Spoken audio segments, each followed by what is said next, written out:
জামাত শিবির প্রশাসন এবং জামাত শিবির যেভাবে ষড়যন্ত্র করে রুয়ার মতন করে রাকসুকে ষড়যন্ত্র করে তাদের একতরফা নির্বাচন আয়োজন করছিল, শিক্ষার্থীদেরকে সাথে নিয়ে আমরা সকলে মিলে তাদের ষড়যন্ত্র আমরা রুখে দিয়েছি এবং আমরা শিক্ষার্থীদের আমাদের ভাই বোনদেরকে নিয়ে এখান থেকে আমরা এই কোষাধ্যক্ষ ভবন ছেড়ে আমরা 16 তারিখে নির্বাচনকে স্বাগত জানাচ্ছি। মেট্রোক্লাস প্ল্যান করে বিশ্ববিদ্যালয়কে ভোটার শূন্য করে জামাত শিবির একটি সাজানো নির্বাচন করতে চেয়েছিল, কিন্তু আজকে শিক্ষার্থীরা তৎক্ষণাৎ প্রতিবাদ করে সেই ষড়যন্ত্র রুখে দিয়েছে।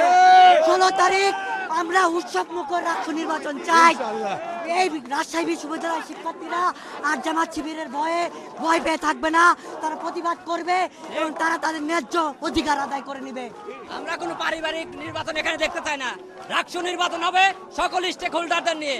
আমরা চাই যারা এখানে প্রার্থী হয়েছে তাদের নিশ্চয়তা দিব আমরা ছাত্র দল, আমরা তাদের সাথে থেকে যারা ভোটে নির্বাচিত হবে তাদেরকে আমরা সাধুবাদ জানবো, কিন্তু কোনো অবসংস্কৃতি ষড়যন্ত্র ছাত্র দল এবং ছাত্র দলের প্যানেল কোনো সময় মানবে না।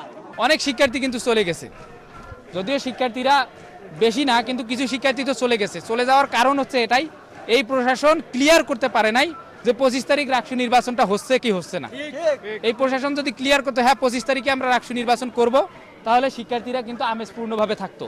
কিন্তু বারবার তারা পোষ্য কোটার মতো ইস্যু ফিরায় আনে, শাটডাউন দেয়, বিএনপিপন্থী শিক্ষকদের শাটডাউন, নির্বাচন নাকি তারা বন্ধ করে দিবে, এইরকম কথাবার্তা যখন কোনো একটা সংগঠনের শিক্ষকদের পক্ষ থেকে আসে তখন শিক্ষার্থীরা হতাশ হয়ে যায়।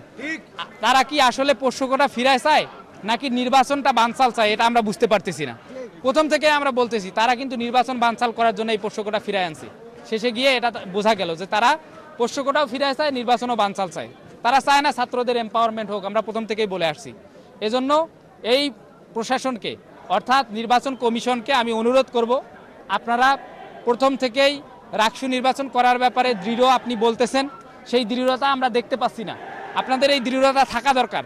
যেই সিন্ডিকেট আপনাদেরকে ব্যবহার করে নির্বাচন পেছানোর অপরাজনীতি করতেছে, সেই সিন্ডিকেট যে আপনাদের মাধ্যমে নির্বাচন বানচাল করবে না তার কি নিশ্চয়তা? শিক্ষার্থীরা এই নিশ্চয়তা পাচ্ছে না। এজন্য নির্বাচন সঠিক সময়ে হওয়া দরকার ছিল, আজকে পিছিয়ে দিল। এটা অবশ্যই আমাদের জন্য, শিক্ষার্থীদের জন্য হতাশাজনক।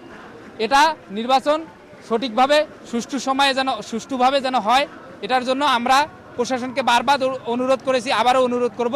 এবং আমরা সিন্ডিকেটের জন্য, এই প্রশাসনের পক্ষ থেকে না, এসব সিন্ডিকেটের কার্যক্রম অর্থাৎ বিএনপি প্রতি শিক্ষকদের এসব কার্যক্রমে আমরা খুবই হতাশ। আমরা নির্বাচন পেছানোর অপরাজনীতি থেকে নির্বাচন বানচালের গন্ধ পাচ্ছি।